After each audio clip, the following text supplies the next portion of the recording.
योजना कर आम मैंने जिते जाकि पहुंचलु केन्दुझर सदर से देखिलु जे लोकंग मुख्यमंत्री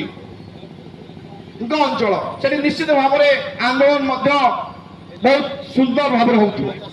किंतु सेठिकार लोक विधायक को खोजुंट केन्दुझर भुवनेश्वर जाए पाऊना कि ओडिशा गर्व करे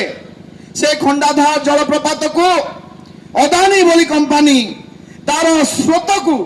निजर व्यक्तिगत व्यवहार लगौर कंपानी व्यवहार लगौर कुराड़ी नाल झरणा को पोतिकी पोखरी कर दिया जाए से पहाड़ को विदीर्ण कर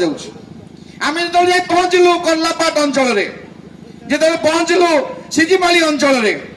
से देखिलु प्रति स्थान कंपानी देखा नहीं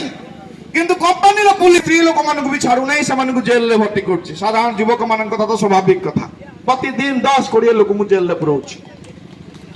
जिते पहुंचलु।